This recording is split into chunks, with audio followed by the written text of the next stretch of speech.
राधा वल्लभ श्री हरिवंश। कौन है देवी गुडीचा, क्यों कहलाती हैं भगवान जगन्नाथ की मौसी, जिनके धाम तक रथ से जाते हैं जगन्नाथ स्वामी। आइए जानते हैं विस्तार से। देवी गुडीचा को महाप्रभु त्रिदेवों की मौसी कहा जाता है, लेकिन वह त्रिदेवों की मौसी कैसे बन गई और उनका भगवान बलभद्र, देवी सुभद्रा समेत जगन्नाथ जी से क्या संबंध है। श्री मंदिर से प्रतिमाओं को निकालकर रथ तक ले जाने की प्रक्रिया पहाड़ी कहलाती है, जिसमें भगवान को प्यार और भक्ति से कंधों पर झुलाते हुए बाहर लाया जाता है। देश विदेश से लाखों की संख्या में श्रद्धालु रथ यात्रा जुलूस में शामिल होने के लिए पुरी में जुटे हैं और इस यात्रा के साक्षी बने। रथ यात्रा की प्रक्रिया में भगवान की प्रतिमाओं को रथ पर आसीन करके उनके रथों को हाथ से खींचकर श्री गुडीचा मंदिर ले जाया जाता है। यह मंदिर जगन्नाथपुरी से लगभग 2.5 किलोमीटर दूर है। असल में जब उत्कल, आज का जो ओडिशा है, क्षेत्र के राजा इंद्रधूम और उनकी पत्नी रानी गुडीचा ने भगवान नील माधव के लिए मंदिर बनवा लिया, तो अब प्रश्न आया कि मंदिर और देव प्रतिमाओं की प्राण प्रतिष्ठा कैसे हो। प्राण प्रतिष्ठा की रीत के बाद ही मंदिर में पूजन हो सकता था। सवाल उठा कि इस कार्य के लिए योग्य ब्राह्मण कौन होगा। इस पर विचार होने लगा। इधर जब देवर्षि नारद उत्कल पहुंचे तो राजा ने उनसे प्राण प्रतिष्ठा का पुरोहित बनने का निवेदन किया, लेकिन देवर्षि नारद ने कहा कि इस दिव्य विग्रह की प्राण प्रतिष्ठा ब्रह्मा जी को ही करनी चाहिए, इसीलिए आप मेरे साथ चलिए और उन्हें आमंत्रण दीजिए, वह जरूर आएंगे। राजा इसके लिए सहर्ष तैयार हो गए और ब्रह्मा जी को आमंत्रण देने के लिए देवर्षि के साथ चलने को कहने लगे। तब नारद मुनि ने कहा कि राजन, क्या आपने ठीक से विचार कर लिया है कि आप चलना चाहते हैं। राजा ने कहा, इसमें विचार की क्या बात है, अब तो श्री मंदिर की स्थापना का अंतिम पड़ाव है, प्राण प्रतिष्ठा होनी ही है, फिर मैं संन्यास धारण कर लूंगा।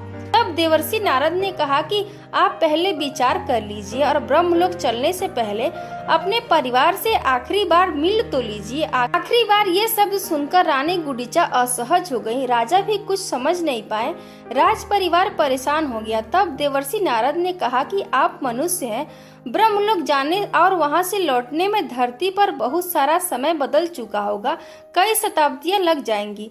जब आप लौटेंगे तो न आपका राज परिवार रहेगा और न ही ये राज्य, सगे संबंधी भी जीवित नहीं रहेंगे। पूरी नीलांचल क्षेत्र में किसी और राजा का शासन रहेगा। ब्रह्मदेव को लेकर लौटेंगे तो शायद ही आप इस क्षेत्र को पहचान पाए। अब राजा के लिए एक नई परेशानी सामने थी। वह देवर्षि नारद ने उनकी इस चिंता को भांपते हुए कहा कि आप ब्रह्मलोक चलने से पहले राज्य में 100 कुएं, जलाशय और यात्रियों के लिए सराय बनवा दे। इसके साथ ही 100 यज्ञ करवाकर पुरी के इस क्षेत्र को पवित्र मंत्रों से बांध दे। इससे राज्य में कृति रहेगी और पूरी क्षेत्र सुरक्षित रहेगा। राजा ने ये सारे कार्य करवा लिए और फिर चलने के लिए तैयार हो गए। तब रानी गुडीचा ने कहा कि जब तक आप लौटकर नहीं आते, मैं प्राणायाम के जरिए समाधि में रहूंगी और तप करूंगी। विद्यापति और ललिता ने कहा कि हम रानी की सेवा करते रहेंगे। राजा ने विद्यापति से राज्य भी संभालने के लिए कहा, लेकिन उन्होंने राजगद्दी पर बैठने से इनकार कर दिया और कहा कि मैं रानी माँ की सेवा करते हुए ही राज्य का संरक्षण करता रहूंगा। सदियों तक रेत में दबा रहा श्री मंदिर। ये सारे प्रबंध करने के बाद राजा देवर्षि नारद के साथ ब्रह्मलोक पहुँचे और ब्रह्मा जी से श्री मंदिर की प्राण प्रतिष्ठा करने के लिए आग्रह किया। वे सभी वापस धरती पर लौटे तो तब तक कई सदियां बीत चुकी थी। अब पुरी में किसी और का शासन था। राजा के सभी परिजनों की मृत्यु हो चुकी थी, बल्कि उनके सभी संबंधियों की पीढ़ियों में भी कोई नहीं बचा था। इस दौरान श्री मंदिर भी समय की परतों के साथ रेत के नीचे दब गया था और सदियों तक रेत में ही रहा था और वापस लौटे तब तक धरती पर बहुत सा समय बीत गया था। राजा इंद्रधूम का राज्य पुरुषोत्तम क्षेत्र काफी बदल चुका था और जब राजा इंद्रधूम वापस लौटे तब पुरी में एक अन्य राजा गालू माधव का राज्य था। राजा इंद्रधूम के लौटते ही देवयोग से एक तूफान के कारण सागर किनारे बना श्री मंदिर ऊपर आ गया।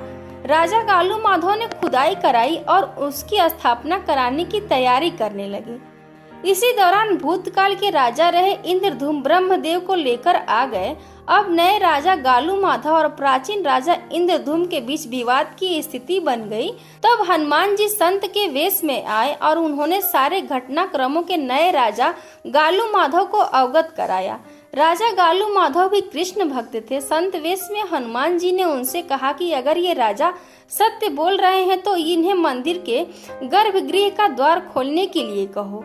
गालू माधव के कहने पर राजा इंद्रधूम, जिन्होंने इस मंदिर को बनवाया ही था, उन्होंने सहजता से रेत में दबे मंदिर के गर्भगृह का मार्ग खोज लिया, जो कि गालू माधव के सैनिक और कारीगर अभी तक नहीं कर पाए थे। मंदिर का गर्भगृह सामने आते ही चारों ओर नील माधव का नीला प्रकाश फैल गया और मंदिर अपनी पूर्णता के साथ सामने आ गया। इधर रानी गुडीचा को भी अपने पति के लौट आने का एहसास हुआ तो वह समाधि से उठी। जब उन्होंने आंखें खोली तो सामने एक युवा दंपति हाथ जोड़े खड़ा था। रानी ने उनका परिचय पूछते हुए कहा कि क्या तुम विद्यापति और ललिता के बेटे बहू हो? तब सामने खड़े दंपति ने कहा कि नहीं, वे तो हमारे बहुत पुराने पूर्वज थे। हम कई पीढ़ियों से आपको माई मानकर पूजते आ रहे हैं। यह हमारे कुल की बहुत पुरानी परंपरा है। आप हमारे लिए देवी हैं और हम ये मानते हैं कि आपकी ही वजह से पूरी क्षेत्र में कभी कोई आपदा नहीं आई। तब रानी गुडीचा ने कहा कि नहीं बच्चों, मैं कोई देवी नहीं हूँ, लेकिन तुम्हारी पूर्वज जरूर हूँ। तुम मुझे सागर तट पर श्री मंदिर ले चलो। तब उस नौजवान ने रानी गुडीचा को रेत से दबे मंदिर के मिलने की जानकारी दी और उन्हें वहां ले गए। एक बार फिर राजा इंद्रधूम और रानी का मिलन हुआ। रानी की बात सुनकर राजा गालू माधव को भी सभी बातों पर भरोसा हो गया। इसके अलावा उन्हें राजा के बनवाए 100 कुएं, जलाशय और सराय के भी अवशेष मिले, जिससे उन्हें राजा की कृति का पता चला। गालू माधव ने खुद को राजा की शरण में सौंप दिया। अब सारी बातें सामने आने के बाद मंदिर की प्राण प्रतिष्ठा हुई।